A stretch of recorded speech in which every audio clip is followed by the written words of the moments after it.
지금은 말씀이 선포될 때입니다. 아멘. 지금은 예배가 회복될 때입니다. 지금은 주님의 길을 예비할 때입니다. 할렐루야. 믿음으로 선포합시다. 지금은 엘리야 때처럼, 지금은 엘리야 때처럼 주 말씀이 선포되고 또 주의 종 모세의 때와 같이 언약이 성취되네. 비록 전쟁과 기근과 핍박 환난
우리는 종종 나 하나쯤이야 라는 생각으로 세상의 흐름에 무기력하게 휩쓸리곤 합니다.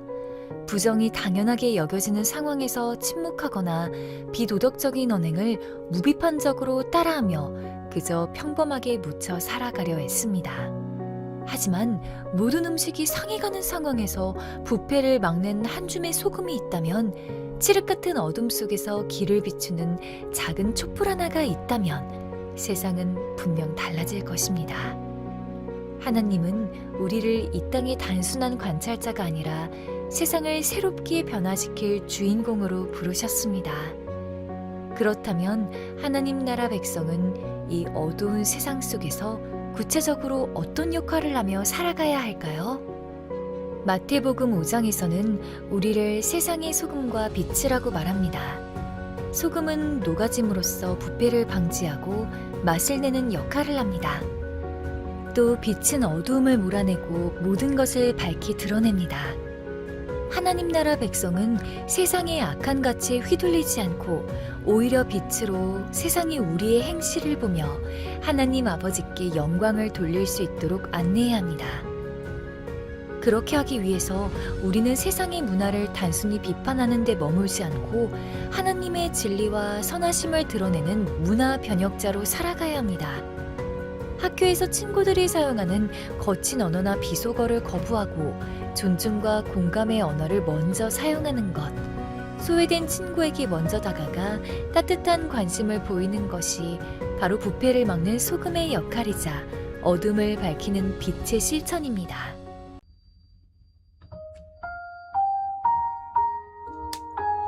친한 친구가 점점 좋지 않은 사람들과 어울리는 것을 알게 되었습니다. 처음에는 이렇게 생각했어요. 괜히 말하면 나를 꼰대라고만 생각하겠지? 자기 인생인데 내가 무슨 말을 해. 관계만 어색해질 뿐이야. 그래서 아무 말도 하지 않았습니다. 그런데 시간이 지나면서 친구의 생활은 더 무너졌어요. 어느 날 친구가 힘든 일을 겪고 난 뒤에 이렇게 말했습니다. 너는 내가 이렇게 망가져가는 걸 알고 있었잖아. 왜 한 번도 진지하게 말해주지 않았어? 그 말을 듣는 순간 깨달았습니다. 말하지 않는 것이 항상 옳은 것은 아니구나. 밤 늦게까지 자녀의 방문 아래로 스마트폰 불빛이 보입니다. 부모는 알고 있었어요. 아이가 새벽까지 쇼츠나 릴스 등 SNS를 보고 있다는 것을 말이죠. 그런데 부모가 생각합니다.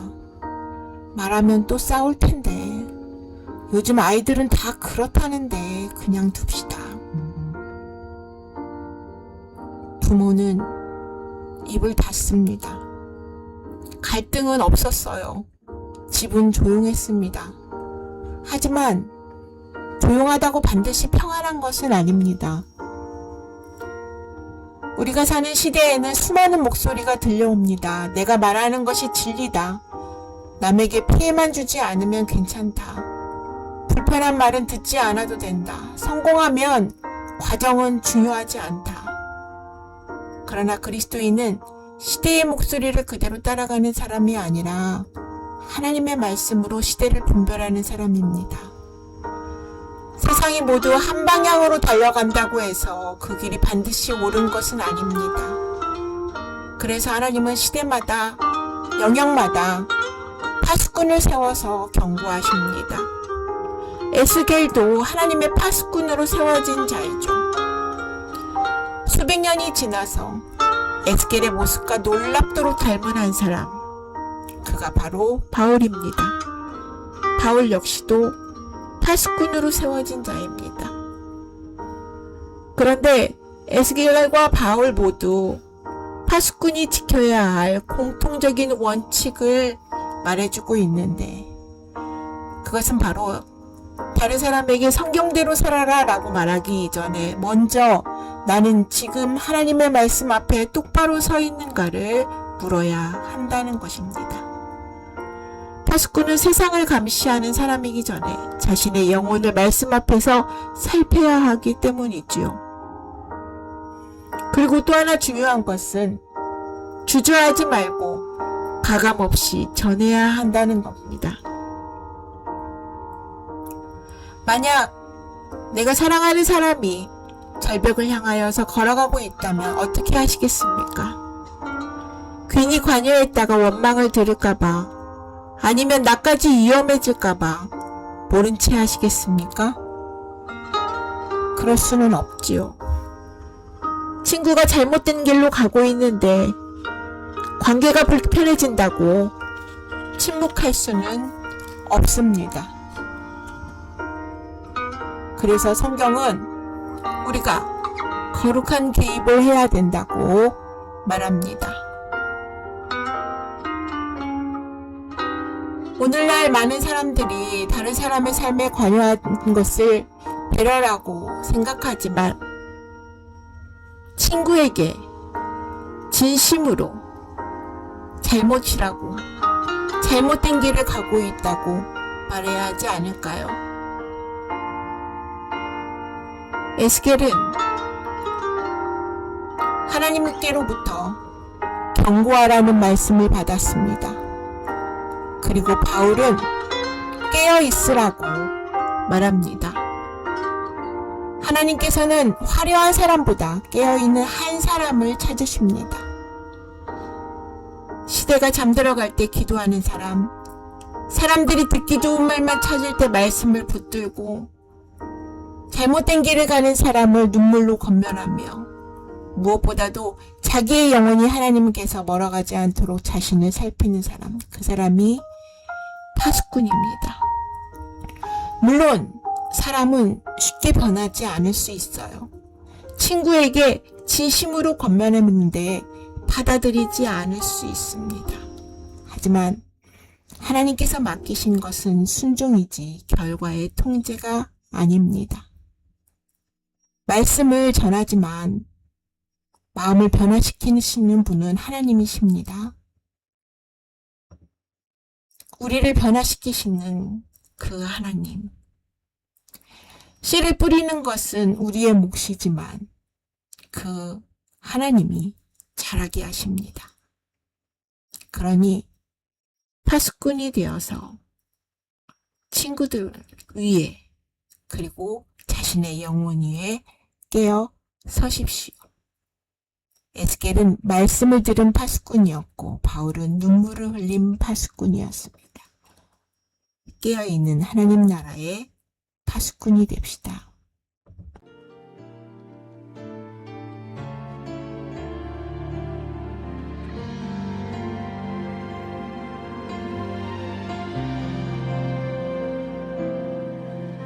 주의 자녀로 산다는 것은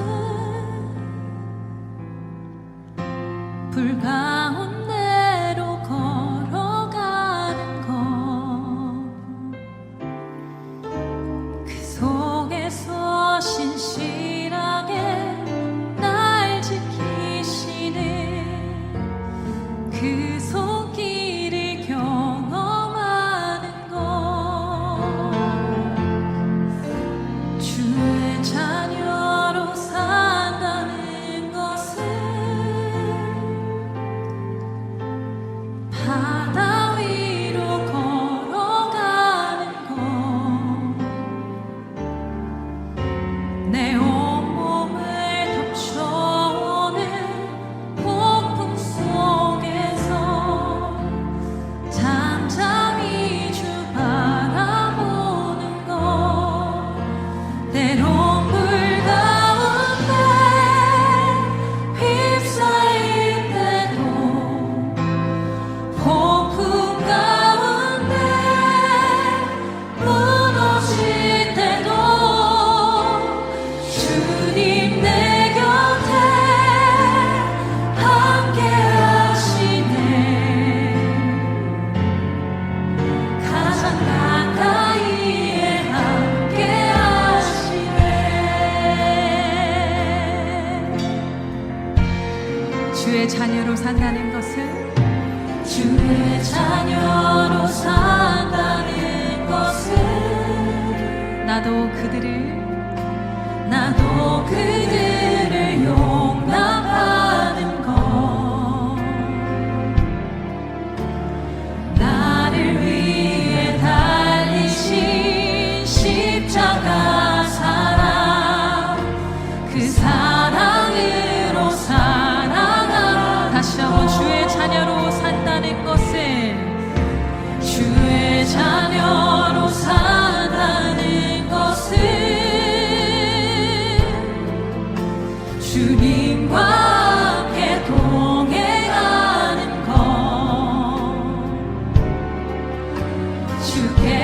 지신 십자가 기꺼이 지고 주와 함께 걸어가는 것 때론 불 가운데 휩싸일 때도 폭풍 가운데 무너질 때도 주님 내 곁에 함께 하시네. 가장 가까이에 한 때론 불 가운데 때론 불 가운데 휩싸일 때도 폭풍 가운데 무너질 때도 주님 내 곁에 함께 하시네. 가장 가까이에 함께 하시네. 하나님 다시 한번 때론 불 가운데 때론 불 가운데 휩싸일 때도 폭풍 가운데 무너질 때도 주님 내 곁에 함께 하시네. 가장 가까이 한 번 더 믿음으로 고백합시다. 때론 불 가운데 때론 불 가운데 휩싸일 때도 폭풍 가운데 무너질 때도 주님 내 곁에 함께 하시네. 아멘. 가장 가까이에 할렐루야 밤이 낮이나 밤이 낮이나 어제나 오늘도 영원히 주만 찬양해.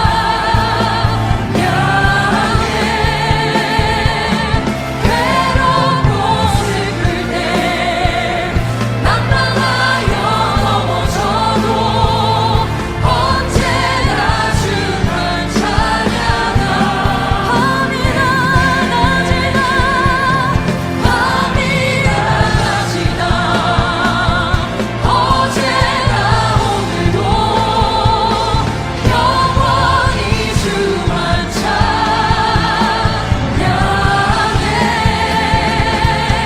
괴롭고 슬플 때 낙망하여 넘어져도 언제나 주만 찬양. 내 목소리로 하나님께 찬양 올려드립니다. 밤이나 낮이나 밤이나 낮이나 어제나 오늘도 영원히 주만 찬양해.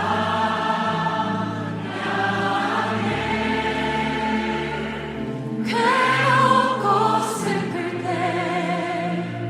낙망하여 넘어져도 언제나 주만 찬양하게.